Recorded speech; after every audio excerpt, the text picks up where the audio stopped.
অজুবিল্লাহিমিনাশ শাইতানির বিসমিল্লাহির রহমানির রহিম। আসসালামু আলাইকুম। কোটবাড়ি আমার এলাকা যুব সমাজের পক্ষ থেকে আজকে আমরা লাইভে এসেছি। তো আমাদের যে কার্যক্রম গত এক সপ্তাহ যাবৎ আমাদের কিছু কার্যক্রম চলছিল। এই কার্যক্রমের মধ্যে একটা অংশ ছিল আমাদের কোটবাড়ির অর্ধেক এলাকা জুড়ে 70টা হোল্ডিং, যার মধ্যে 1000 পরিবারের বসবাস। এই প্রত্যেকটা পরিবারে প্রত্যেক ঘরে গিয়ে আমাদের ভলেন্টিয়াররা প্রথমে তথ্য সংগ্রহ করে। তো এই তথ্যগুলা আমি পাবেলের কাছ থেকে দেখে নিচ্ছি। এই যে এগুলো হচ্ছে হোল্ডিং, প্রত্যেকটা হোল্ডিংয়ে যে প্রত্যেকটা পরিবারের কাছ থেকে এরকম তাদের নাম নাম্বার সংগ্রহ করা এবং প্রত্যেকটা বাড়ি এলাকাকে জিজ্ঞেস করা যে আপনার এখানে কোনো গরিব দুস্থ এরকম কেউ আছে কিনা। তাদের এক প্রকার পরিচয় নাম গোপন রেখে অত্যন্ত সতর্কতার সহিত তাদেরকে জিজ্ঞেস করা যে আপনার এখানে কেউ নিডি আছে কিনা, যাদের অবস্থা খারাপ। আমাদের ভলেন্টিয়াররা গত এক সপ্তাহ যাবৎ প্রত্যেকটা বাড়ি বাড়ি ঘরে ঘরে গিয়ে সবার খবর নিয়ে আসছে। তো এই খবর নিয়ে আসার পরে আমরা বের করেছি যে প্রায় 100, এই যে লিস্টটা, হ্যাঁ শেষ পর্যন্ত এটা 120 গড়িয়েছে যে তাদের এই অবস্থা খারাপ।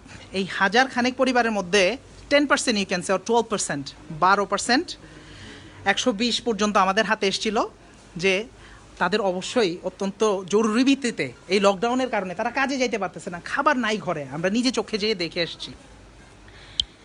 এবং আমাদের প্রথমে টার্গেট ছিল 100 জন পরিবারকে সাহায্য করা, এটা 120-এ হয় এবং আজকে সকালেই এটা 135-এর কাছাকাছি এবং সন্ধ্যা পর্যন্ত এখন পর্যন্ত 135-এর কাছে। আলহামদুলিল্লাহ, আপনারা দেখতে পাচ্ছেন এখানে যে সাজানো 135টা পরিবারকে আমরা অল্প কিছু সংখ্যক যুবক এবং এলাকার কিছু সংখ্যক মানুষের সহযোগিতার কারণে তাদের ঘরে কিছুটা হলেও ইনশাল্লাহ হাসি ফোটানোর চেষ্টা আমরা করব।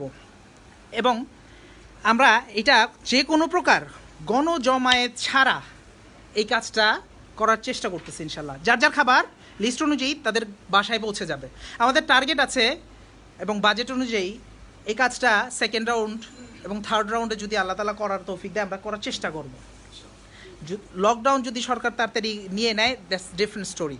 আমরা আপনাদেরকে আরেকটু কুইকলি বলতে চাচ্ছি, এই যে খাবারগুলো আপনারা দেখতেছেন এখানে, এগুলো ডিস্ট্রিবিউশনগুলা একদম প্রত্যেকটা ব্যক্তির এগেইন নাম এবং পরিচয় গোপন রেখে তাদের ঘরে যে আমাদের ভলেন্টিয়ার 12 জন আছে মাশাআল্লাহ, আপনারা দেখতে পাচ্ছেন এখান থেকে আমাদের সব ভলেন্টিয়াররা বসে আছে, দাঁড়ায় আছে। গত এক সপ্তাহ যাবত তারা নানান এই লিস্টিংয়ের কাজে বিজি, বাজার সদাই করার কাজে বিজি এবং তারা এরকম প্যাকেজিংয়ের করার কাজে busy. And now it's time to give it to them. তাদেরকে আমরা দিতে যাচ্ছি। আমি একটু টিটু এবং লিজনের হেল্প চাচ্ছি যে আমরা পরিবারদেরকে কী কী দিচ্ছি। টিটু একটু যদি বের করতে, লিজন একটু হেল্প করে দাও। এখানে আছে 1 লিটার তেল, সয়াবিন তেল, তারপরে এখানে আছে 2 কেজি আলু এবং তারপরে এখানে আছে 2 কেজি পেঁয়াজ এবং তারপরে এখানে আছে 1 কেজি মসুরের ডাল এবং তারপরে ফাইনালি আই থিঙ্ক এখানে আছে 5 কেজি চাল। থ্যাংক ইউ, জাযাকাল্লাহ টিটু।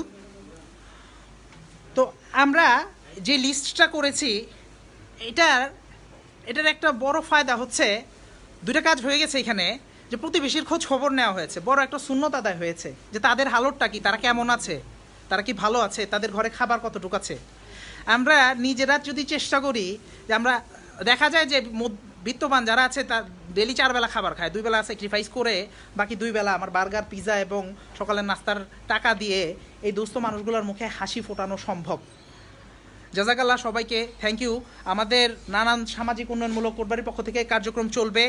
এই যে যুবকদেরকে আপনারা দেখতে পাচ্ছেন এখানে আছে, মাশাআল্লাহ তাদের বড় অবদান, তাদের কাছে আমরা কৃতজ্ঞতা জানাই। যারা এখানে ডোনেশন করেছেন তাদেরকে সে কৃতজ্ঞতা জানাই। জাযাকাল্লাহ, ভালো থাকবেন ইনশাআল্লাহ। আমরা very soon we going to getting started ইনশাআল্লাহ, শুরু করতে যাচ্ছি। এবং যদি লিস্ট থেকে এই 70টা হোল্ডিং থেকে কেউ বাদ পড়ে আমাদের সাথে যোগাযোগ করবেন। থ্যাংক ইউ, আসসালামু আলাইকুম।